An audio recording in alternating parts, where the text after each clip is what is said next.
It's funny because SEO, I call it AI EO now, best practices for configuration, the naming, the description, the instructions, the knowledge and file uploads, name your documents, and then the custom instructions to also remind it. Go for first the marketing assistant, the marketing manager that can do multiple things. Okay, you know what? I want to go a little bit deeper, then build something that is much more niche down. I go and I put the name of the company, the name of the person, I put which systems they're interested in. This is about the call. I have already a great example of a sales follow-up. Example is one blog post, just add it inside or a document or in the instructions. Hi everyone, and welcome back to another episode of Growth Mentor Live. Today we are covering how custom GPTs can help make the most of AI in your business. And nice fireworks display there, Tim. I'm Micah McGuire, head of content here at Growth Mentor, and today I am joined by Tim Cakir, who is an AI expert and founder of AI Operator. So we have got a great session planned for you guys today. I know we call it a workshop, but Growth Mentor Live workshops are a little bit different. They are both immersive and interactive. So guys, you're definitely going to have your note-taking materials available because Tim is actually going to be walking us through a demo of how you would start building your custom GPT. Now, Tim, it is awesome to have you here with us today. I'm super excited for this session. I know a lot of folks are really excited to get started with this subject. Micah, thank you so much. Just gonna, we closed AI Operator and we've included that inside Task Drive. It was a side project awesome. testing, but the same exact thing that you've seen in AI Operator, now it's available at Task Drive. So I'd say, check out Task Drive. We do AI VAs from the get-go, but I'll talk about it towards the end. Okay, perfect. Well, Tim, I will go ahead and hand you the floor and let you get started. Thank you very much for the great introduction, Micah. Since you liked some of the things that I'm doing, these visual effects, so let's use them for stage. Well, it's awesome to be here. Let me start sharing screen quickly so we can get into the value ASAP, because I even have a bit of an introduction about myself there, why I'm doing this for you guys, who am I. We're going to do a little bit of how can I say theory, a tiny bit of theory, and then we're going to go into building custom GPTs together. Can everybody see the screen? Just let's make sure that on the chat to make sure that you can read clearly. Yeah, perfect. Scott, Andy, thank you so much. Sina, thank you. Ashwani, thank you. Awesome. Christian, yeah, so many cool people here. I'm very excited. Let's see if I can do some balloons or confetti, something like that. Let's see. Yeah, so that's some balloons for you there. Cool. So custom GPT workshop. This has been one of my, I think, best workshops lately. Everybody loves it because I hope we all use ChatGPT. And I'm going to ask very quickly, who uses ChatGPT? Say I in the chat if you use it every day, right? Me. Do you use it every day? If you don't use it every day, you could say a little. Me, okay, amazing. I, that's a good one. And everyone, please chime in. Okay, that's Micah. Not every day. Oh no, Christian, you gotta use it every day. Cool. Okay, amazing. So you're familiar with ChatGPT. Has anyone built a custom GPT before? Let me ask that as well in the chat very quick. No. Amazing. Then, Farad has. Sina has. Andy has. Okay. Cool. Well, hopefully for the ones who's already built custom GPTs, it's not going to be a lot of a repeat. But for the ones who's never built a custom GPT, I think this is going to be like, usually that's the reaction I get from a lot of people that has never built a custom GPT. Custom GPTs are like, I think, at least 5x ChatGPT because it's trained on what you want it to get done, right? So anyways, let's start. So I'm Tim Cakir, CEO of Task Drive. AI Operator was a side project to test what we were going to do. And then we kind of pivoted my company, Task Drive, into providing that. So I've been a growth mentor actually for 4 years. I've done 96 free sessions with a 5-star rating, but I think only 72 of them or something like that rated me. So if you're here and you've had a session with me and you haven't rated me, go rate me, because when I have 100 reviews, I'll be invited to Greece by Footy and Jess. So I can't wait for that. So please, the ones who hasn't reviewed me, make sure to review me. I'm passionate about growth, operations, management, marketing, and all things related to tools and technology. I have a nickname, Tooltime Tim. A lot of people call me Tooltime Tim. And if you have any questions about tools, just ping me on LinkedIn, or you can use tim@taskdrive.com. So I've become deeply engaged in artificial intelligence. especially ChatGPT. I got obsessed about it. I didn't sleep. My wife was even worried that I might leave her for it, or she thought that I was cheating. But no, actually, I was spending time on ChatGPT. I call it my best friend, and then people laugh at me. I'm not that nerdy, but I am kind of nerdy with this kind of Gen AI stuff, generative AI. I love it. Outside of work, maybe you see a little bit. I DJ, I produce music, and I love to sail. And I'm going to be a father of two in about 2 weeks. So I have my daughter's going to be 3, and my son is coming in a couple of weeks. So I'm glad that we've done this just before that, because I might take some time off. Thank you very much. The congratulations from Scott, Andy. You guys rock. So hopefully everything's going to go smooth. In a couple of weeks, I'm going to have a son. I was happy with the daughter. Now the son, I'm a bit worried. If he's 1% naughty like me, we're in trouble. But let's see. So why custom GPTs? I believe in a couple of things about custom GPTs. One is to empower work, of course. I do have a saying, which is 1 plus AI equals to 5 minus AI. Right? So one person who uses AI equals to 5 people who doesn't use AI. Okay. Daniel, thank you. Yeah, I'm used to no more sleep. She's 3. She still doesn't sleep. She wakes up a couple times. So we're kind of used to it. I don't like to sleep. I like to be on ChatGPT. As long as ChatGPT doesn't sleep, I'm fine. So it really does transform your productivity, custom GPTs, and you'll see why. And it's really, it's to break monotony. 62% of repetitive tasks, right? Apparently that's what Accenture said in average on a day of a regular worker is 62% of the tasks are repetitive. That sucks, in my opinion, right? I don't want to do repetitive tasks. And obviously, I think that is ADHD friendly because I have a bit of ADHD and hyperactivity, and I can get distracted very quickly. But what I've found using ChatGPT and my custom GPTs that are built for the task at hand or the projects or the areas that I want, it really brings me to the end goal of that task and project. And you might be like, how that's working?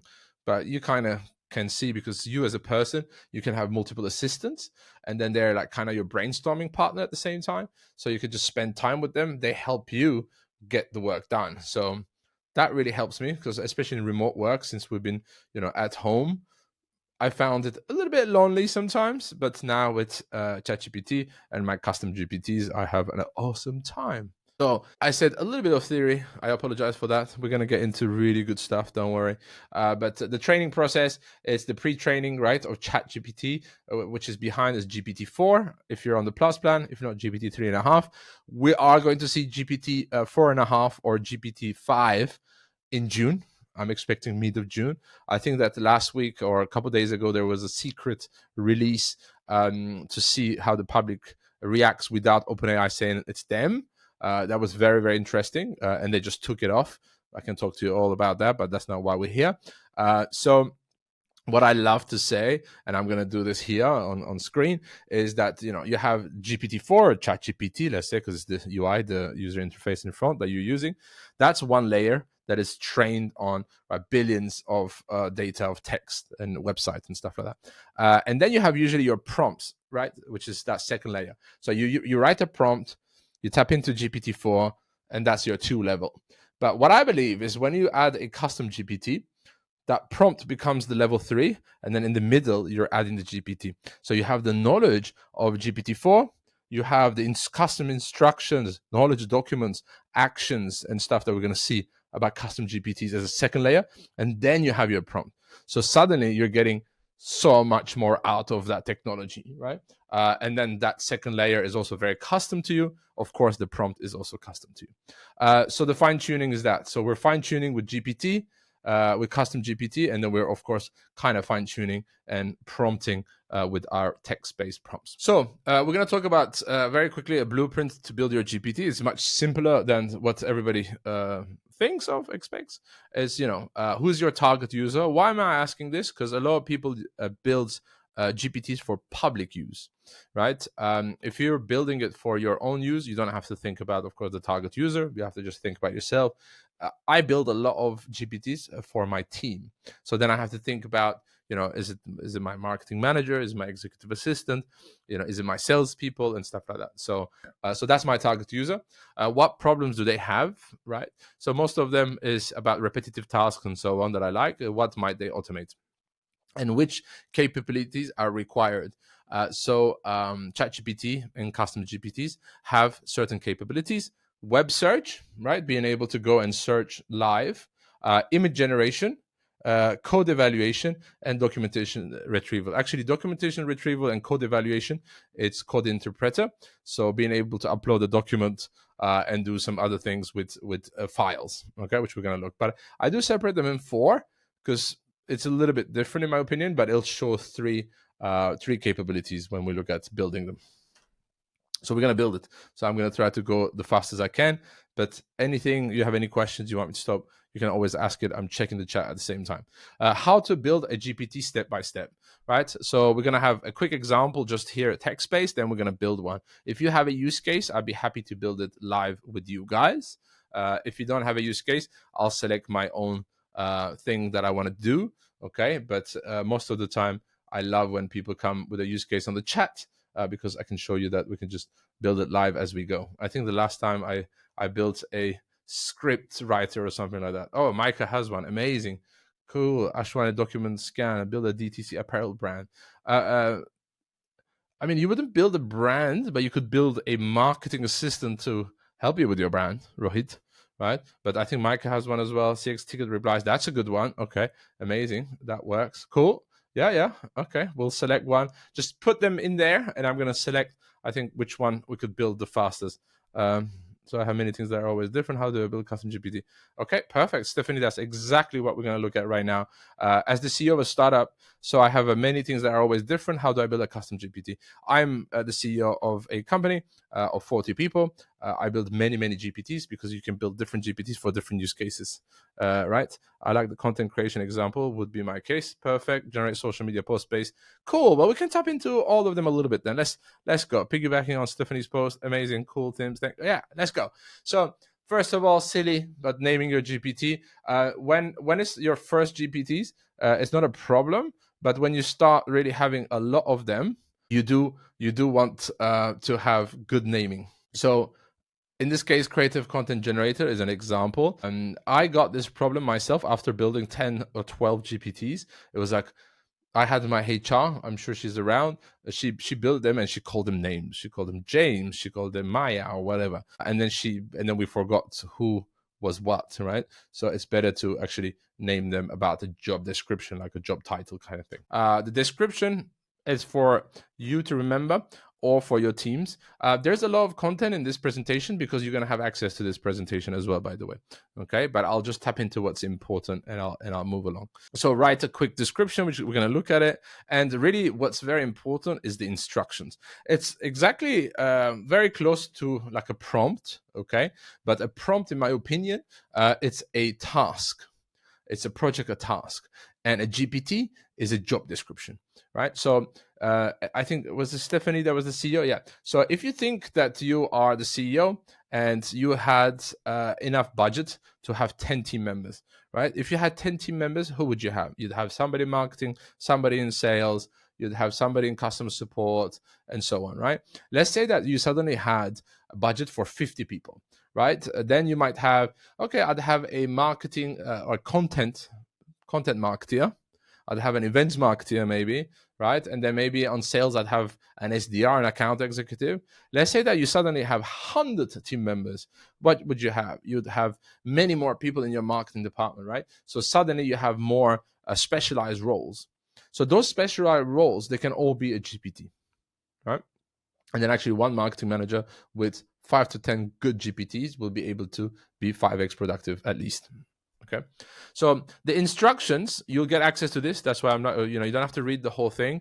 It's, the content style and the tone of what you include inside is very important.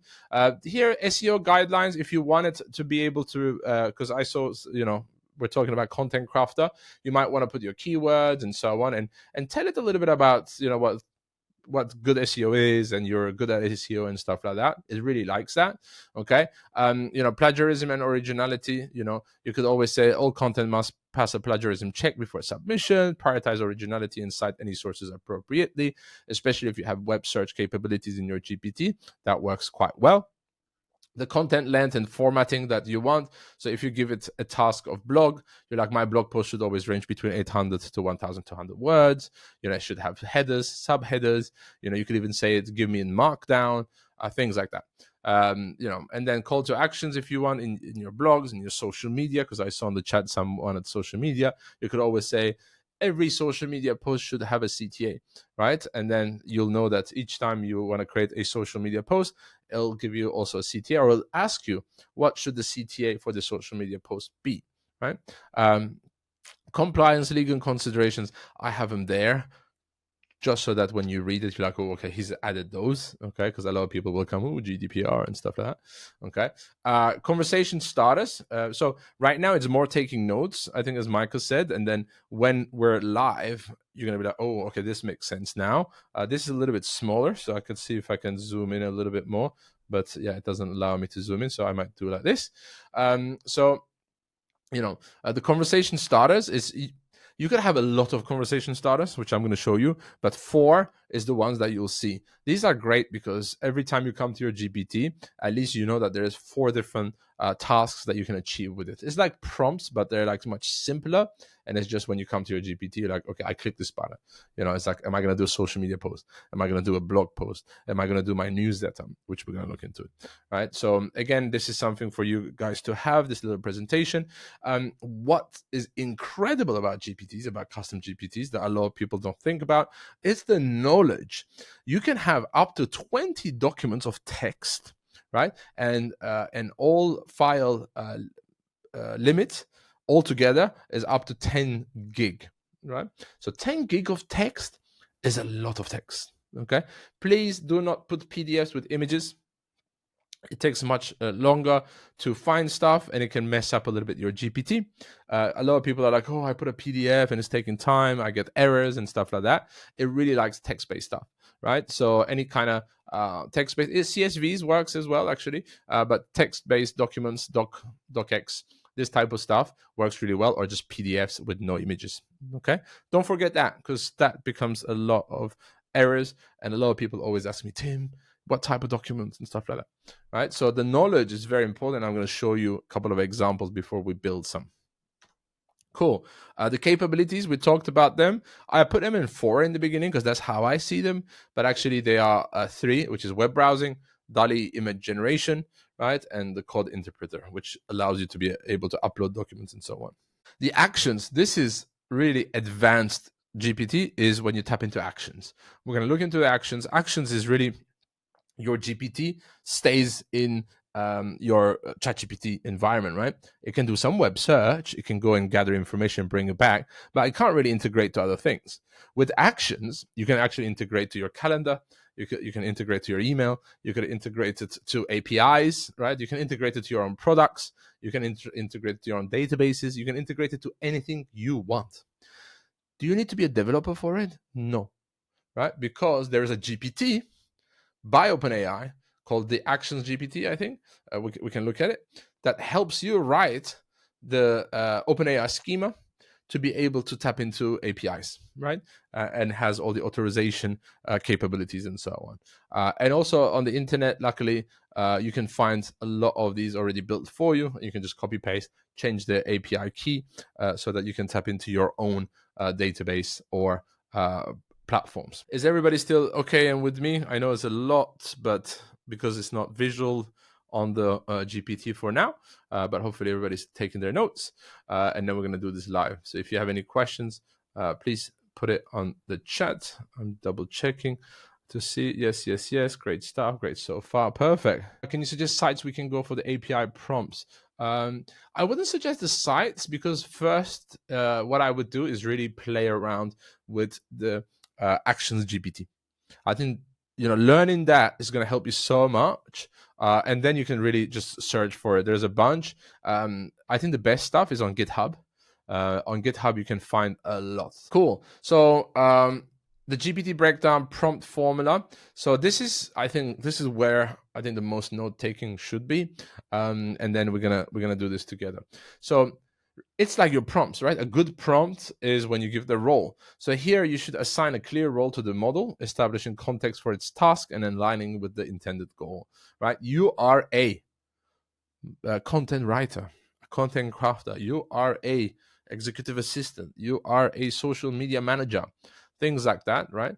Trained to, right? And then you can say that you're expert at the best LinkedIn hooks, and you're the best at storytelling, right? And any large language models, LLMs, they love it when you tell it how amazing it is. It's kind of like humans, isn't it? You know, when somebody tells you you're great at something, you're like, oh shit, I am good at it. So you're going to do better, right? And LLMs are the same. If you tell it you are the best copywriter in the world, you are the best LinkedIn hook generator, then it really does better. And it's incredible. It does increase in quality. Then I like to set my tasks to tell it which type of task it will do. I'm going to show again on my GPT, and then we'll build one very quickly. It won't be the most advanced GPT we're going to build, but it's going to be a really good structure for you guys to take on board and build your own after. So the task definition, a verb, the following variable into label options. Okay, so classify the following email into ignore, opportunity, or needs attention labels. Okay, and then you can give examples of these emails as well, or you could even have documents with those emails.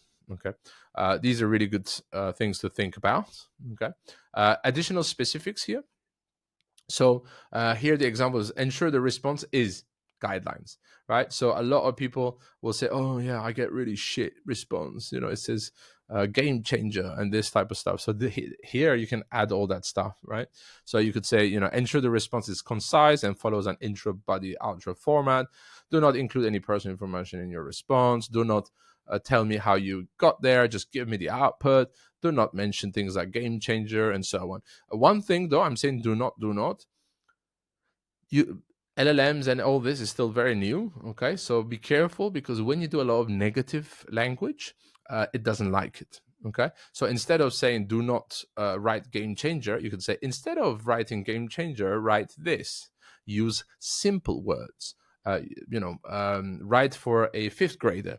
Things like that is so much more positive to it, and then it kind of makes his own decisions much better. When you say do not, it really takes the attention to do not, and then sometimes you can get rid of not in his head, because it goes to the next tokens and it will say do something, right? So it's always better to give it positive language.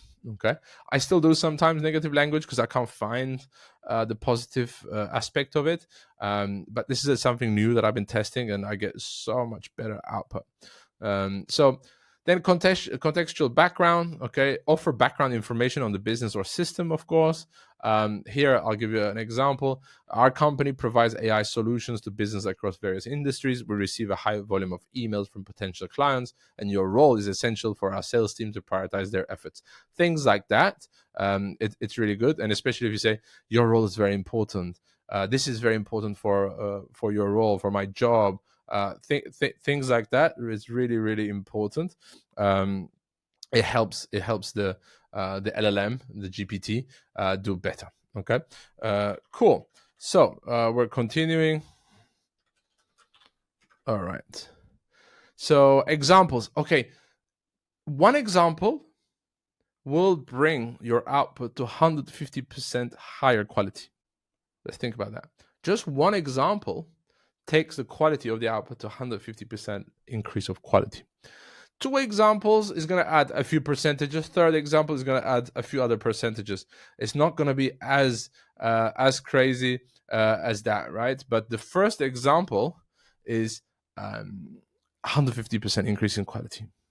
A lot of us don't put examples, and then we're like, oh, but it doesn't write good emails.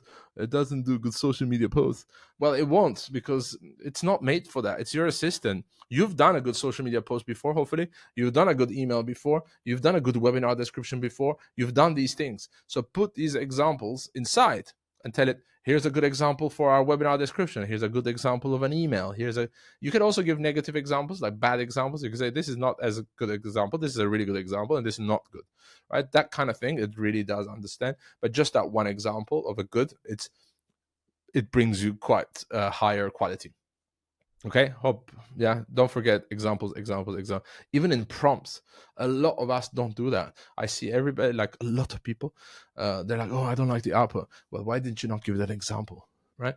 I give a sales follow-up example, and then I do my sales follow-up. And because it has a great example, the quality is going to be what I'm expecting. Like, it's going to be, it's going to be really good.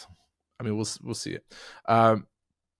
And why I put notes, because there's one thing about LLMs, M prompts, prompts, GPTs, custom instructions, and all that kind of stuff, is it reads really well the beginning. It really reads well the end. The mid, it does read it, but it's going to remember really well the beginning, and the end. So if you want to reinforce something, put it at the end. Yeah, at the end, say notes. Do this. You are this, right? So things that you want to reinforce, repeat it, and add it on the note section. Yeah, cool. Please provide the classification label and only the label as your response. If unsure, on the side of caution, and assign the needs attention label. I think there's a little error there. We'll fix that. Best practices for configuration. We said that just repeating the naming, the description, the instructions, the knowledge and file uploads. This is why I'm repeating, because think about the role, and then, hey, which files can I bring it? Which files can I bring it? Can I give an example of a blog post with a link? Will it read it, or do I need to copy paste it? It can read it, Sasha, if you give it crawl capabilities and you don't have robots.txt that says that disables crawling of LLMs, of OpenAI and stuff like that, then no problem, it can crawl it. A lot of people say it will have errors. It does have errors. If it does have errors, there's a thumbs down. Click on the thumbs down. The second you click on the thumbs down, it gets upset and it tries to do it again. Test that, right? But what I would suggest, if you're giving it as example as one blog post, just add it inside or a document, or add it even if you have enough space in the instructions. The example of my content crafter I'm going to show you has 10 on my blog posts, has 10 on my LinkedIn posts, my newsletters and stuff. You're going to see that now. Okay. Knowledge and file uploads, very important. Capabilities and actions. Okay, actions, super advanced. Okay, I'm lightly tapping into those, okay, because there are other tools that you can do that with. But I think with GPT 4.5 or GPT 5, whatever it's going to be called, I think the actions feature is going to be great, because they've already kind of announced that it's going to start tapping into Google Drive, Microsoft Teams and stuff like that. So it's going to start tapping into different things without you writing those actions. Okay, and capabilities is important, as Sasha asked. If you wanted to do search, then enable the search.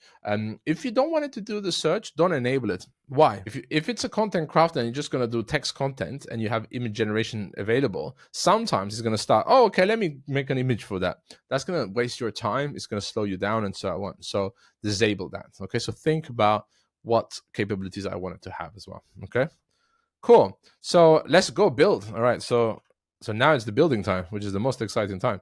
Cool. Before building, though, what I want to show you is a couple of things that I find a lot of people get value out of. Okay, so what you see in the center, and you're gonna be like, my ChatGPT doesn't look like that, right? Whose ChatGPT looks like this, right? Who uses AI PRM? Hopefully, some of you, because this is one of the best tools ever. I have no affiliates. I know the owner, Christopher Camper. If you're watching this, I promote you everywhere. Give me something, kind of thing, right? AI PRM. It's a Chrome extension that is a life changer. It's a life changer. I'm not going to call it a game changer because I would sound like ChatGPT. Because here I have my own prompts. As you can see, I'm in my own category and I have all my own prompts. So the Chrome extension of AI PRM is able to put my prompt library on my ChatGPT, so that whenever I want to do something, I just click it, and then in the back that you don't see, the prompt is already there. So this saves me time from copy and pasting from a Google Doc or from a sheet, right? So this really saves me hours, saves my team hours, saves our VAs hours. Yeah. Okay. So don't forget, AI PRM is a really good tool. I have all my prompts here. I have pages and pages of prompts. And what's really good is that you can tap into public prompts as well from here. AI PRM official prompts, and you can also start creating your own section. So I have a HR section, I have a marketing section, I have a sales section, and then I give access to my teams according to that. Okay, and then they can have prompts already ready for them. This is a huge efficiency boost. Okay, there are some other tools, but AI PRM is my favorite. Okay, yeah, and I can, Andy, I can even show some really cool stuff very quickly. I'm gonna select right now my sales follow up. So I'm gonna go to my sales. I'm gonna select my sales follow up after. Let's select a new one. So when I do that, as you can see, my box became a form. It asks the company name, it asks the first name, it asks which systems, right, that I can delete. You can actually have it a drop down and unique notes from the call. I use this every time after a sales call. I go and I put the name of the company, the name of the person. I put which systems they're interested in, marketing or sales, because that's what we do. And then what I do is I copy and paste my Zoom transcript, the Zoom notes or the Zoom transcript. I copy and just paste that. And then because the prompt in the back, I'll show that as well because I know people are interested in this. Because the prompt in the back is a huge prompt, okay, that is an expert in sales, is really good at sales follow-up. Its job is after the 30-minute call that we have. This is about the call. I have already, as you can see, a great example of a sales follow-up because this increases the quality 150% higher, right? Let me see if I can go. Yeah, on the Zoom, I can't really go. And then, as you can see in the bottom, I have these as variables. So ask me who's the follow-up for, which company the sales follow-up about, what system do they see fit, what are some notes from the call. So where you see these variables are fed from that little form type of looking thing, right? This helps massively. If you have any other question about this could be a webinar on its own, so I'm not going to do that. So let's go and explore the back end of one of my favorite GPTs first. So I'm going to explore GPTs. And then, as you can see, you have already featured GPTs. If you have AI PRM, what's incredible about AI PRM is that you will have more AI PRM GPTs that will show up somewhere here. I think today it had an error, so maybe they're not here. It's just, here we go, they're here.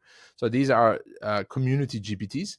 So you have the AI, so you have the OpenAI GPTs on their official library, but you also have suddenly 67,473 GPTs from the AI PRM community. One of my top GPTs is here. It's called the Revenue Catalyst. It has already 1.9 thousand usage and so on, right? So if you wanted to do something about sales, it's there available in public and it does some really good stuff. Let's close that. So on the top right, you can go to My GPTs, okay? Or you can just create one. We're going to create one in a second, but we're going to tap into My GPTs first. All right. Any questions in the meantime? No. Okay, cool. So I'm going to show you one that I like quite a bit. I think I could do a bit more about it. This is anyone with a link. Okay, so this GPT is not available for public. Okay, this is just for me, my executive assistant, and so on. And then these are public, everyone, right? Revenue Catalyst, Gamma Scout. I put these so they have. That one is high usage, this one a little bit lower, and so on. And I can show you if you want a ChatGPT team space, because team GPTs are very interesting because you can share them with the team members that you want as GPTs as well. Okay. But I want to show you my content crafter. So I'm going to edit my content crafter. We're going to look at a GPT first, and then we're going to see how to build one. If the internet, here we go. Okay, it's not the internet, it's just OpenAI sometimes. So as you can see I can walk you through this very quickly. You have two tabs here. One's create, which comes to a chat on the left, and you have the preview on the right. And in here you have another tab called configure.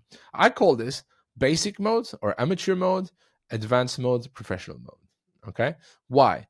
Because you can also build with the create. You can just tell it, and it has a GPT behind the GPT builder that helps you build a GPT. Okay, sounds complicated, doesn't it? But basically, OpenAI has built a GPT to build GPTs, right? And that's what you're talking to. It's a GPT builder, GPT.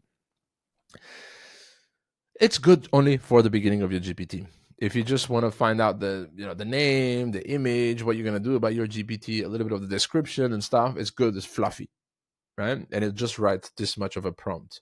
But then when you go into configure, this is where advanced mode starts. Okay, advanced mode, name, description. What we really care about is the instructions. Okay, the instructions, as you can see here, it's not the longest. Why? Because I have documents into it. Okay, so we're gonna look into this in a minute, anyways. But it's like a prompt.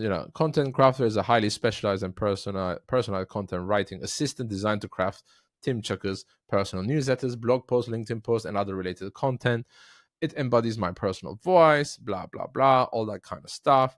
I even give it sometimes instructions about when to go and find certain documents, okay?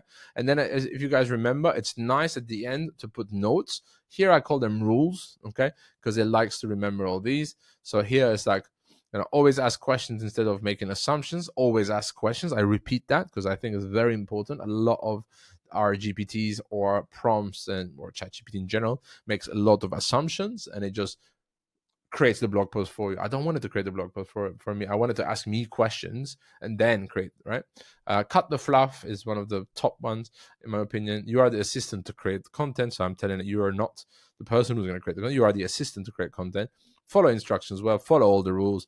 Never ever say things like, this is negative, as you can see. It kind of works though, so it's not a problem. Check facts and check information as needed. Use the chain of thought framework when needed.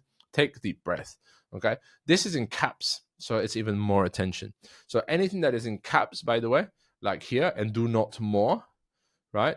It's going to take, and not more, sorry. It's going to take more attention, okay? It's like, I don't know if anybody codes, but when you code, you do exclamation mark important, I think in caps, it gets much more attention there.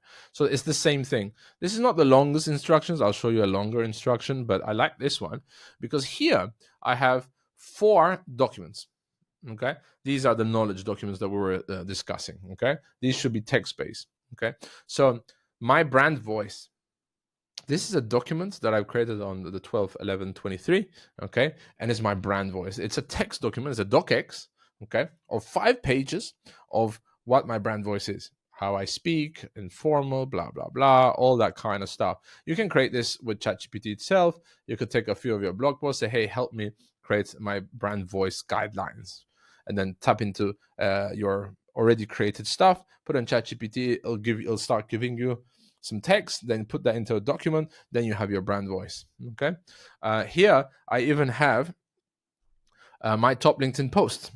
Okay, so again, same dates, I think. So I put the dates there, so I know if I want to refresh it or not. Okay, is it just guidelines or examples too? The examples now are coming. Jai, the examples are my top LinkedIn posts. So here I have, I think, 30 LinkedIn posts. I just copied and pasted them, but no images, no carousels, right? Here I have my top blog posts. I think I have 30 or so of whatever I have in my blog. I have it here in text-based, so it's a bunch of pages. Then here I have my top weekly newsletter, right? And I think that's a lot of my newsletters as well. Not all, because I have now 150 newsletters almost. But I do have my top 10 or something like that, examples of my newsletters, right? In this way, what it does is that you can tap into these to edit or to know when to look at examples and write according to that. This helps a lot. This is like huge extra. I think it's not even extra. We should all do that in a GPT, right? The idea is one example, 150% increase in quality, right? Then second example, third example is not as high leverage as the first example, but it's good to have. But here I have, with this GPT, what do? I do blogs, I do LinkedIn posts, and I do my weekly newsletter, right? And because of that, I have those. Okay. Maybe soon I might add also YouTube scripts and things like that, because it can also do that, but I don't have examples. Okay. Conversation starters, I'm not using them, but you could say, help me start my blog post. Okay. So when you have a conversation starter there, you're supposed to be able to conversation starter here, Okay, but I have to update it, so I'm not gonna. And then you'd have little boxes of your conversation starters. So this is why I was saying, remember, you can have as many as you want. As you can see, it's going to create a lot of them. You see, now we're at 5, but it's always going to show 4 of them. Yeah. Okay. So 4 is very important. The rest, not that important. But again, this is up to you if you're going to be stuck or if you're building this for other people. It's most of the time a conversation starter is great if you're building it for other people. Okay. Cool. So I wanted to show you that first of all. And then really look at capabilities. Here I have it all available because on this I can even upload a document, that could be a blog outline, and I could say, hey, here's an outline, help me draft the blog post. Web browsing, I can search from it as well, right? So this is the question that you had. If you have web browsing capabilities, you can kind of give it URLs, or you can say, go search this online. It will go search with Bing. DALL-E image generation, it will do image generation. You could cancel them if you find that a lot of the times it starts annoying you because it's like, hey, I want to do something text and you're deciding to bring me an image. This is where I mentioned very, very advanced. So if you add an action, right, it's the GPT retrieve information or take actions outside of ChatGPT. Right, this is kind of what I was saying, right? If you want it to release itself from its cage and go to different tools and different things, this is where you can add that, okay? But I think some great stuff are coming very soon that you're not going to have to do too much here. But you have some great examples here, by the way. So if you're stuck, you can have a blank template, as we were discussing. So here's a blank template. You could have one about weather on JSON file, right? JSON language, okay? And if you're stuck or anything like that, I think in the beginning, when let me refresh, because you should be able to see that it's going to give me the GPT, the actions GPT. So if I go back on the actions, get help from actions GPT. We had that question, right? If you click on get help from actions GPT, it's going to be your assistant to help you really build these things, right? Incredible, isn't it? OpenAI has thought about that. So click on that, go get some help. Okay. And on the right, you have your preview section. So you can, as you build, you can test things on the right. The one thing to remember that a lot of people forget, okay, and this doesn't say it in anywhere, right, is if you keep coming back to it after you've updated in a week, you want to update something, and if you updated it here on the create section on the amateur mode, on the beginner mode, right, and you're adding stuff again here, it's a bit silly. What it does, it might erase your instructions already. It might, the ones that you already have, it might erase them and it might start kind of something new. So be careful. A lot of people do that and they're like, oh, I was building something really cool and it just went back. Now I think you have versions, which is good. Okay. Before we didn't have versions. I think now you have versions. Yeah, you have version history and revert. Before we didn't have that. And then people would go crazy. Right. So what I suggest is always say, hey, if you're going to do that, say do not delete or edit the existing instructions, only add on top of it. Right. And then say what you want it to do. Because then it's just going to add new instructions, right? If you wanted to do a new task or things like that, okay? Something to remember. Cool.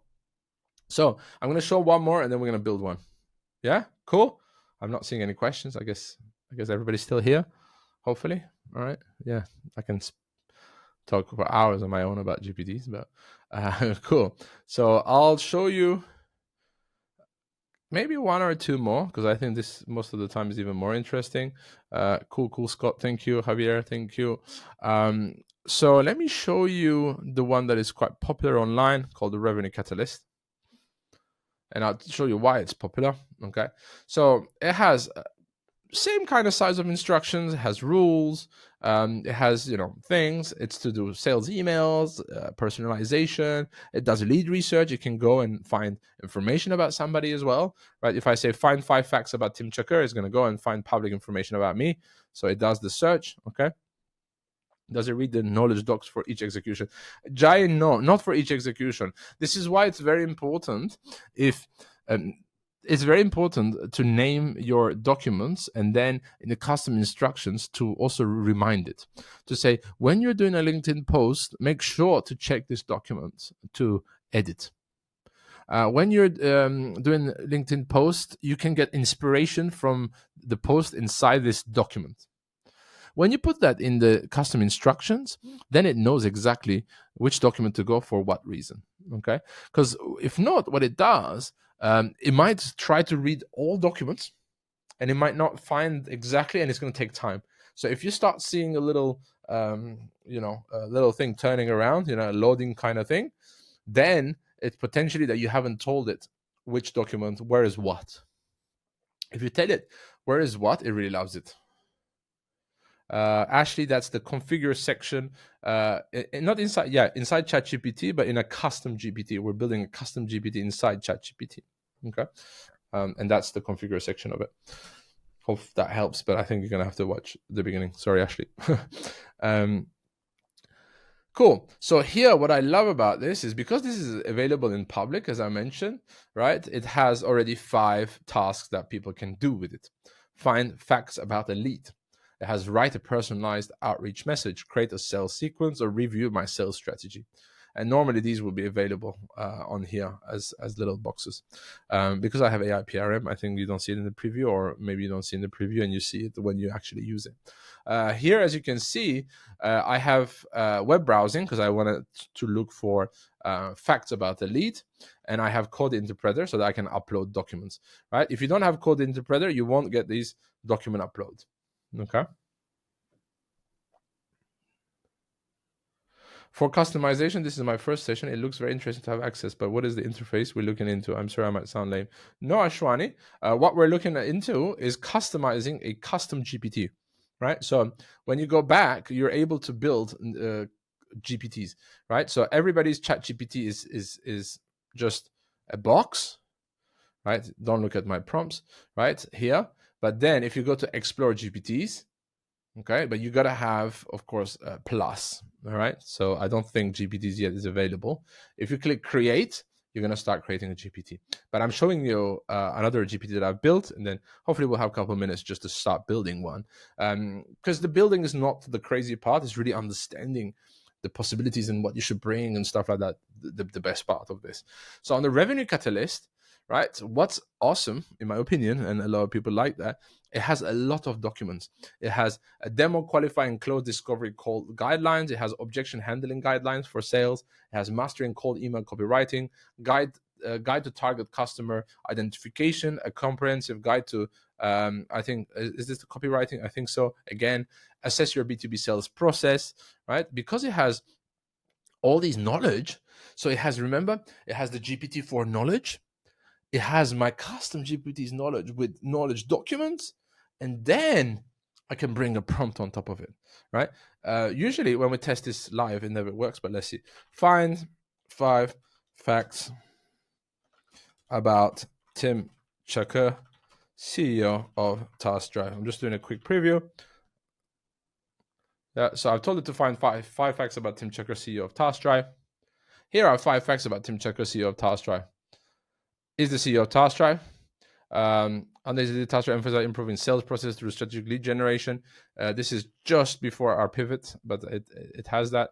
Tim's approach includes leveraging deep targeting, blah, blah, blah. He promotes the integration of AI and sales technology. That's correct, right? So you can kind of do that. Maybe you could do, who is the CEO of Growth Mentor? Let's see if it's going to find. Hopefully he's here. I know him. Who is the CEO of Growth Mentor? Hopefully he's going to find it. Right.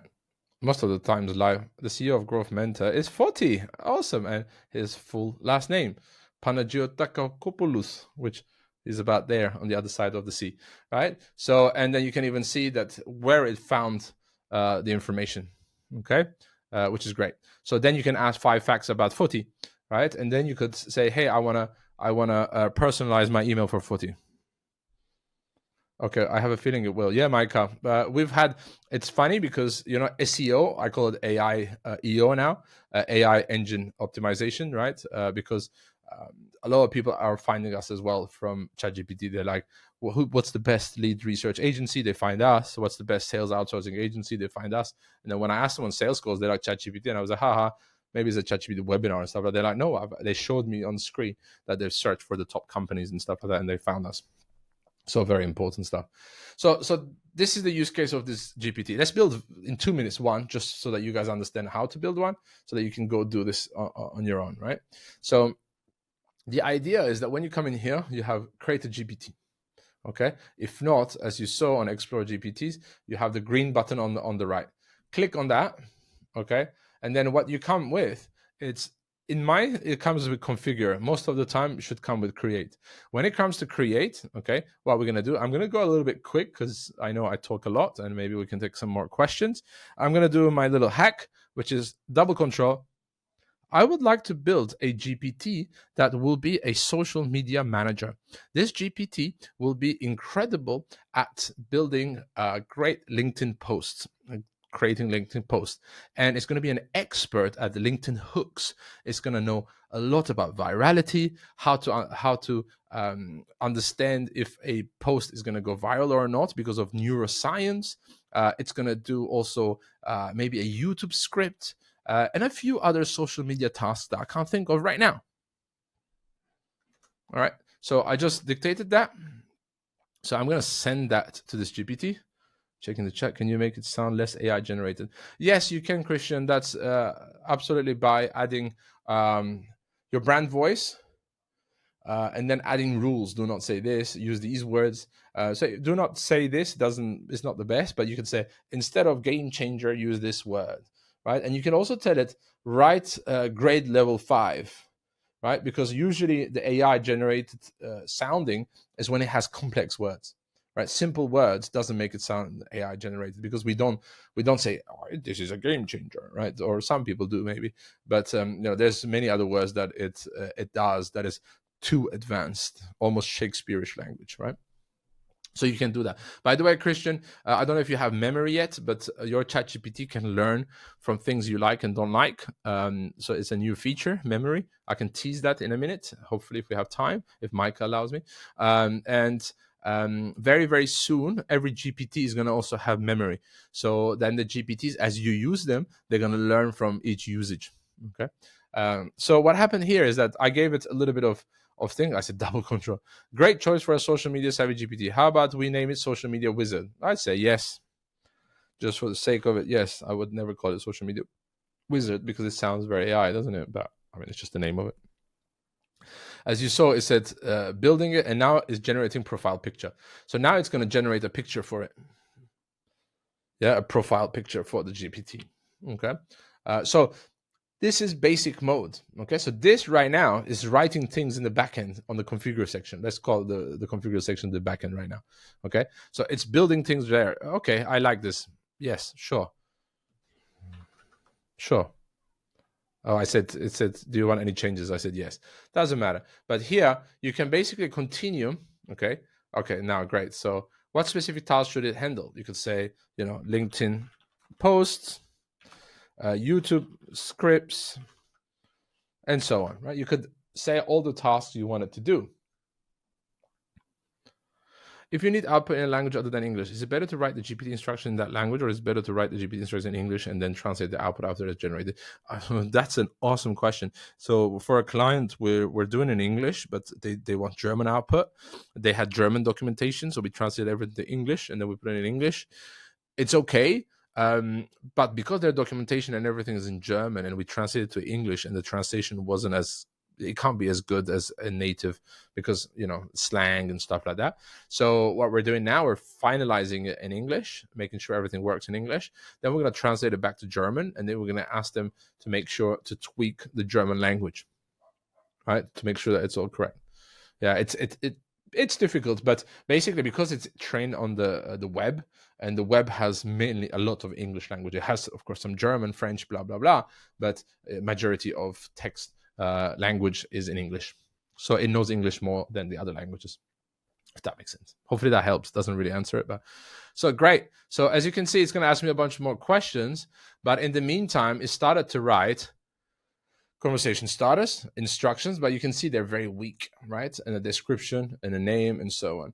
But it's starting to write it. So this is how you can build it. But what I suggest is always coming here and then saying it, the role. So I would delete that, let's say, I'd say role. You are the best social media manager in the world, right? And then I'd say task. I'd do more. Task, LinkedIn post generation. And then I would say, YouTube script writing, blah, blah, blah. And I'd spend my time to have long instructions that are detailed, concise, with examples, with knowledge documents, as you saw. I would add the upload, I would add the files, then I would say the name of the files, where, check out my LinkedIn post examples on this file, this type of stuff, okay? And then what you have is you create, I'm going to create this crap for now, but I wanted to show you this option. You have only for me, so nobody else can have it. You have anyone with the link, so you can share it with your colleague, with your buddy, with your wife, whoever, right? With your founder, co-founder, or you can publish it to the GPT store for the whole world to have it. Okay, that's basically how GPTs work. In the document that I showed you in the presentation, there's much more details on instructions, but you have to think about instructions like a prompt, task, role, context, and all that kind of jazz. Wow. And just as a quick teaser, before I see if there's any other questions, I'm looking for questions. Micah, we can start if you want, double checking if there's any questions, but I think we've tackled them as we go. I love the color orange. Okay, I'm just writing into ChatGPT because if you're not using memory yet, as you can see, boom, memory updated. Tim loves the color orange, right? So now if I start anew, and everybody was asking this, what is my fave color? We all wanted ChatGPT to learn from chats. Your favorite color is orange. Now it knows what I like, what I don't like. Okay. One thing to remember, if there's things you don't want it to remember, you should do temporary chat. Okay. You can close temporary chat. And then if you're struggling and you're like, oh, I don't want it to remember stuff, you can always go to manage memories and you can delete the memories or clear it. Okay. It's a very new feature. If you don't have access to it yet, it's coming very soon. And that's GPT building. Tim, if we want to cover just a couple of more minutes, if you've got time, I think the biggest thing is we want to be respectful of your time, but we can go ahead if everybody gets up for continuing. But other than that, we can go ahead. Yeah, I can do 5 minutes. Okay.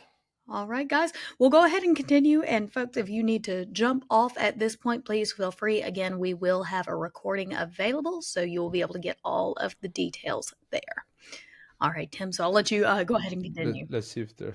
So it looks like well, we've covered questions. So. Yeah, I'm just checking. Yeah, I think questions. So then it's just to remember. I think I'll just remind everybody very quickly before I go off. The idea is that you can also explore some GPTs, test them and stuff of other people, but you won't see the instructions.